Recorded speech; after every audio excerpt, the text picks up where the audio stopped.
안녕하세요, 마크입니다. 영상이 유익하셨다면 구독, 좋아요 부탁드립니다.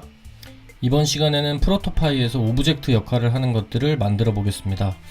지난 시간에 알아본 것처럼 프로토파이에서는 오브젝트와 트리거, 리스폰스의 상호작용을 통해서 인터랙션을 만들어냅니다. 보통 트리거의 타겟이 되거나 리스폰스의 타겟으로의 역할을 수행합니다. 보통 우리가 오브젝트를 만들 때 그냥 레이어를 만든다 라고 말을 합니다. 이 링크를 따라 들어가시면 한글로 자세히 레이어에 대해서 설명을 해주고 있습니다. 프로토파이에서는 다른 디자인 툴을 사용했던 경험 그대로 레이어의 프로퍼티를 조절할 수 있게 만들었고요. 그래서 처음 쓰시는 분들도 어색함 없이 쓸 수 있도록 많이 노력했습니다. 네, 저는 여기다 이름을 레이어라고 붙였는데요. 프로토파이에서는 레이어, 일반 레이어 뿐만 아니라 컨테이너도 있고 이 두 개를 용어를 분리를 해놓긴 했습니다. 하지만 그냥 보통 통칭해서 오브젝트를 만든다 할 때는 그냥 레이어를 하나 만든다, 그냥 이런 식으로 표현합니다. 그러면 전체 레이어, 즉 오브젝트의 역할을 하는 것들이 어떤 것들이 있는지 한번 알아보겠습니다.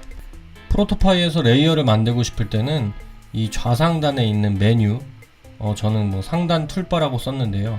그냥 상단 메뉴라고 보시면 되고, 이 영역에 있는 아이콘들이 레이어를 만들어주는 역할을 합니다.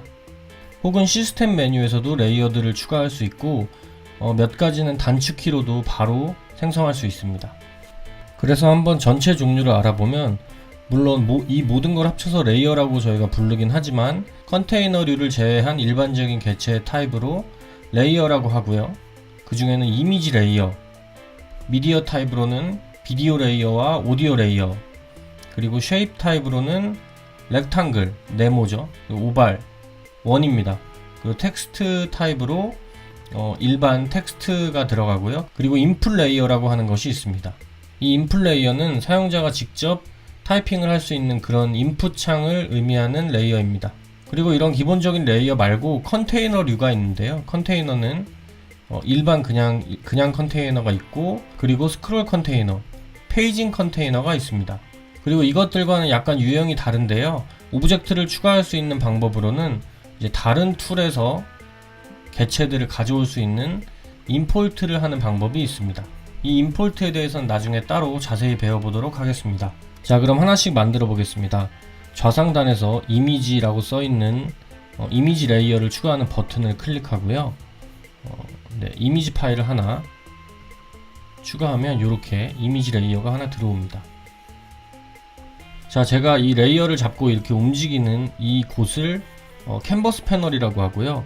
기본적으로 프로토파이의 작업 단위는 이게 이 하얀색 영역을 하나의 씬이라고 봅니다. 이 씬 말고 다른 씬도 추가할 수 있고 하지만 이런 부분은 나중에 다시 한번 같이 알아보고요. 일단은 이 가운데를 캔버스 영역이라고 한다 라는 사실을 알아두시기 바랍니다. 그리고 좌측에 있는 이 부분을 레이어 패널이라고 합니다. 레이어들의 위계를 설정하고요. 레이어를 움직이지 않게 락을 한다던가 레이어가 보이지 않게 인비저블 처리를 할 수 있는 기능이 있습니다. 그리고 이 오른쪽 끝에 있는 이 부분을 프로퍼티 패널이라고 합니다. 이 프로퍼티 패널은 레이어를 선택한 상태에서만 설정할 수 있도록 뜨고요. 여기서 할 수 있는 것들은 이 레이어의 여러가지 속성 값들을 변경할 수 있습니다. 예를 들면 포지션을 이렇게 움직인다던가 사이즈도 조절할 수 있고요. 그리고 이 레이어에 회전도 걸 수 있습니다. 그리고 이 레이어의 중심도 설정할 수 있고요.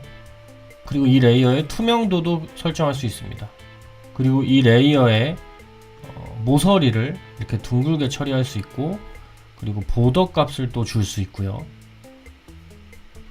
그리고 섀도우도 넣을 수 있습니다. 그리고 이 히트 에어리어라고 하는 것은 무엇이냐면, 클릭하면 이렇게 그 탭이나 이제 여러가지 트리거를 걸었을 때 반응하는 그런 히트 할 수 있는 영역을 커스텀하게 좀 조절할 수 있습니다.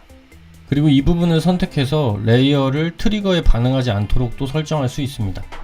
자, 이렇게 왼쪽에 레이어 패널과 오른쪽 프로퍼티 패널을 보시면 이제 다른 디자인 툴에서 사용하는 방식을 가급적이면 비슷하게 가져오려고 노력해서 여러분들이 쉽게 적응하실 수 있도록 해놓았습니다.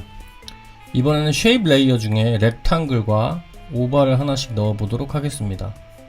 얘네도 마찬가지로 셀렉트를 하면 오른쪽에 프로퍼티 패널이 뜨고 이 프로퍼티 패널에서 여러가지 설정을 할 수 있게 되어 있습니다. 네, 쉐입 레이어이기 때문에 뭐 필이라든가 마스크 기능 같은 것들이 추가로 설정할 수 있게 되어 있습니다. 네, 이번에는 미디어 레이어인 비디오와 오디오 레이어를 하나씩 넣어 보도록 하겠습니다. 비디오 레이어는 클릭하셔서 이렇게 mp4 파일을 하나 추가하시면 여기 이렇게 들어오고요. 이거는 프리뷰에서 이렇게 보이게 됩니다. 그리고 역시 프로퍼티 패널에서 이게 뭐 자동으로 실행된다던가 루핑이 되도록 한다던가 이런 것들을 추가로 설정할 수 있습니다.